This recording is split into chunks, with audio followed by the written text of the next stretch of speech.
A nation's power is often assumed to be measured by the size of its armies, the strength of its economy, or the reach of its diplomacy.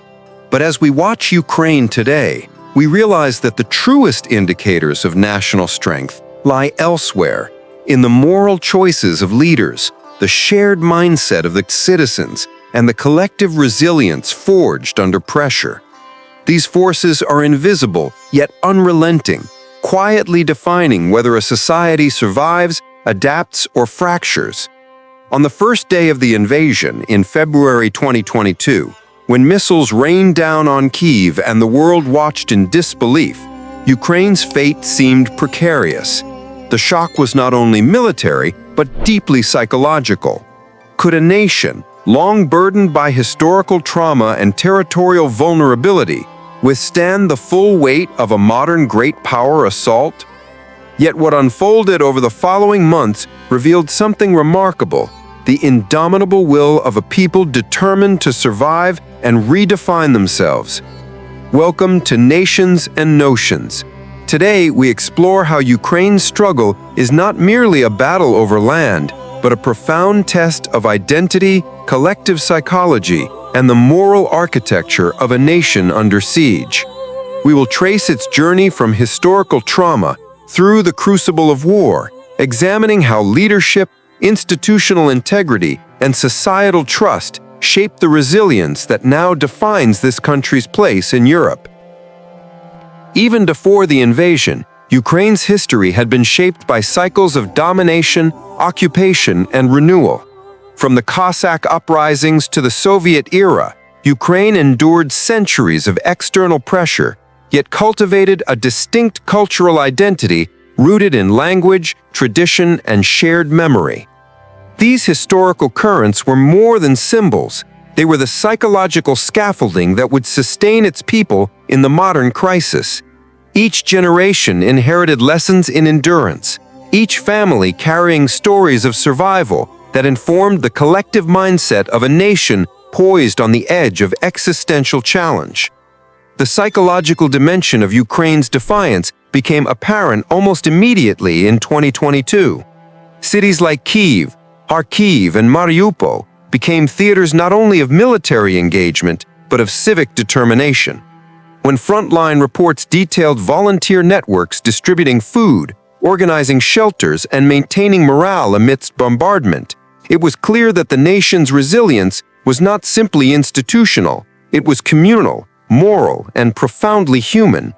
This collective effort is what scholars of political psychology identify as a shared mindset under pressure, a phenomenon where societal cohesion amplifies the effectiveness of limited resources and strengthens legitimacy across fractured populations. Yet resilience in Ukraine has not been uniform. The war tested the country's institutions, exposing vulnerabilities in governance, logistics, and decision-making. Here, leadership became both a moral and strategic fulcrum. President Zelensky, whose personal visibility and ethical framing of the conflict galvanized domestic and international support, exemplified how moral credibility can influence national psychology. Decisions made at the highest levels, from defending hospitals and schools to managing evacuation protocols, were scrutinized by a public acutely aware of the stakes. The trust in leadership became inseparable from the capacity of the society to endure. While the psychological fabric of the nation held, the strategic inflection points of the war became increasingly significant. Ukraine's ability to adapt militarily, integrating Western intelligence, technology, and logistical support, revealed a flexible approach to crisis management. Counteroffensives in Kharkiv in 2022 and Kherson in 2023 were not merely tactical victories, they were proofs of concept in how a society's collective mindset can translate into operational resilience. In other words, Ukraine's psychological endurance under fire enabled strategic recalibration, turning adversity into opportunity. We must also consider the moral dimensions of these choices. War is not only a contest of arms, but a test of ethical boundaries.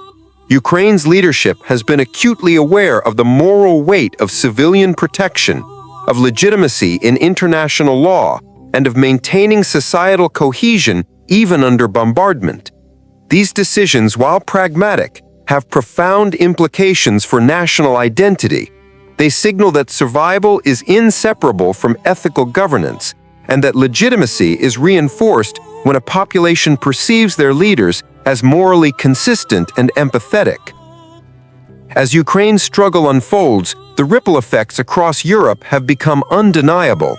The war has prompted a profound reevaluation of alliances, defense strategies, and ethical obligations.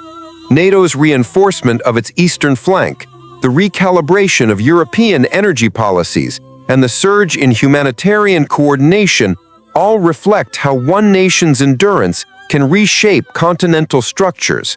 In this sense, Ukraine's psychological resilience is not only a national phenomenon, it is a force that transforms the very architecture of European security. Yet the stakes remain human above all else.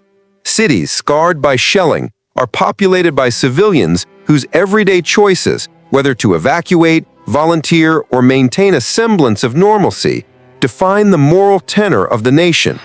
Children continue schooling in basements, hospitals operate under constant threat, and families adapt rituals to sustain cultural continuity. These choices accumulate, layer by layer, forming a collective resilience that is not measurable in tanks or GDP, but in trust, solidarity, and moral commitment. Historical parallels deepen our understanding. In the 1940s in Europe, nations like Norway and the Netherlands faced occupation, moral dilemmas, and the testing of social cohesion. Like Ukraine today, their fate hinged as much on psychological endurance and ethical choices as on military balance. Yet Ukraine faces a new dimension: the immediacy of global media, rapid dissemination of information, and the moral scrutiny of an interconnected world. This amplifies both pressure and legitimacy, creating a modern framework where national strength is inseparable from perception, collective psychology, and ethical conduct. The economic dimension cannot be ignored either. Despite the devastation of industrial infrastructure and disruption of agriculture, Ukraine has maintained governance frameworks that channel aid, coordinate logistics, and sustain markets where possible. Here, institutional integrity becomes a practical tool for resilience. Corruption is tightly monitored. Transparent processes signal to citizens and international partners alike that the state is trustworthy. In essence, legitimacy itself becomes a form of national strength, allowing Ukraine to operate under conditions that would collapse less cohesive societies. Even symbolic acts have outsized impact. Cultural heritage protection, the public use of language, and civic rituals reinforce identity. The preservation of Ukrainian arts, monuments, and traditions amidst crisis is more than nostalgia. It is a moral assertion that life, meaning, and memory endure even under existential threat.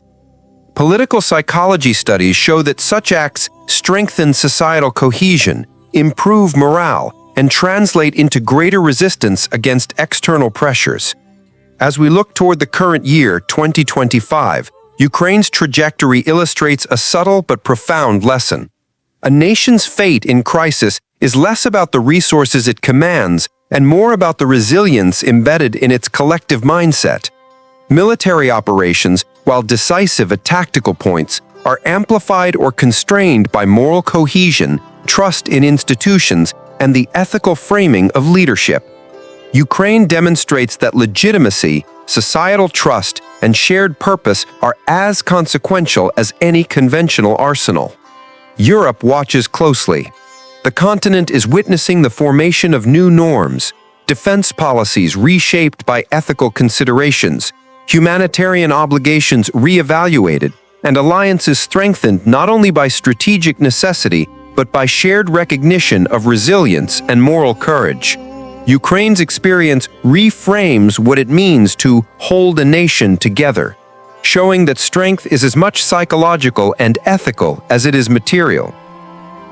In this journey, we also confront questions of human psychology under prolonged stress. Studies of populations under siege show that prolonged adversity can either fracture a society or catalyze extraordinary solidarity.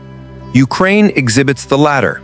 Volunteers coordinate logistics, neighborhoods organize civil defense, and information networks counter disinformation campaigns. The result is a society that continually reasserts its moral and ethical foundations, even as the physical landscape is scarred by conflict. Reflecting on the broader lessons, we realize that Ukraine's story is a prism through which we can examine all nations under pressure. What truly holds a country together in crisis? How do moral choices, ethical governance, and collective mindset interact to create resilience? Why do some societies adapt and endure while others falter under comparable stress?